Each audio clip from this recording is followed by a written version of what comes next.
A post-holiday surge of COVID-19 cases has forced several school districts, Henry, Fulton, and Cherokee counties, to go virtual at least through this week. It's the latest in a challenging year for teachers, students, and parents as classes bounce between in-person and online. Education and parenting expert Dr. Karen Aronian joins us live this morning to talk more about these challenges of learning from home. Dr. Aronian, good morning. Thank you for joining us. Good morning, Katie. So we really have locally here seen a big yo-yo of back and forth for some of these school districts. And this is really some of the others are gearing up to return from virtual for the first time. So how difficult is that for this back and forth for these families and teachers in this big adjustment? So inconsistent and so difficult for the children and for the families to continue to mount their energies and their motivation to continue to learn and go back and forth in this yo-yo turnstile that you've also described. However, we do have some new information out this morning through the Rockefeller Foundation in conjunction with President-elect Biden that we will see rapid-fire testing that will come into the schools and be so very helpful for assurance and to stop again this back and forth turnstile of inconsistency. Yeah, that's good to hear. And one thing I didn't realize here too was how much funding plays into some of these decisions, and talk about how funding really works for these school districts that do return to in-person instruction. Yes. What we have now is an extra package that's come through, which is giving us $54 billion in conjunction with the $30 billion that came through the CARES Act. So we do have more funding coming this way. But what has been a problem in the past is that the funding has gone into the states and not directly to the districts, which is what we need.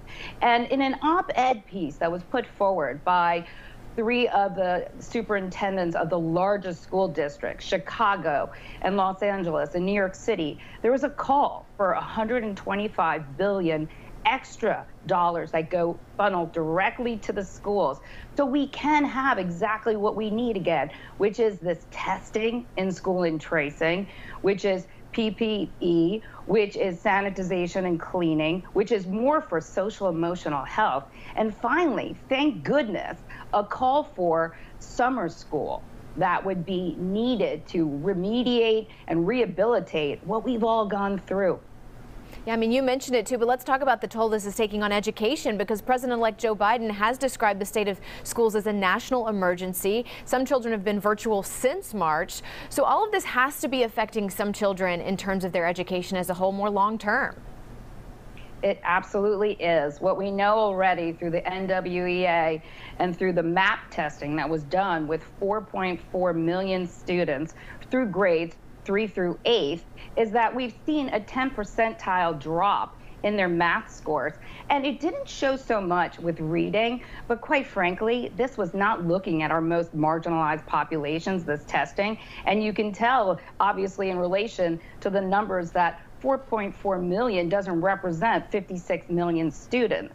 We know for sure that originally NWEA had put out that it would be 50 percentile drop off in math and 30% in reading. We know out of places like West Virginia, they've had a 1-year drop in math. We know in their academic snapshot so far that they need to remediate 40% have had a drop in their academic performance at this time in relation to 7% of 6 months in this time frame last year. So we really are so far off in what we're calculating as academic growth loss.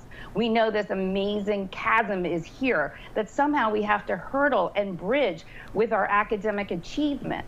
So again, this call by the superintendents, this call by Governor Newsom in California as well for this summer school necessity is going to be essential, as is private tutoring that can come through the schools and through organizations that are being helpful at this time.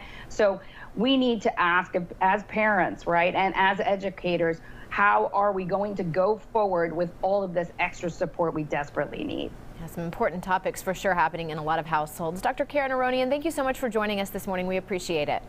Thank you, Katie. Yeah.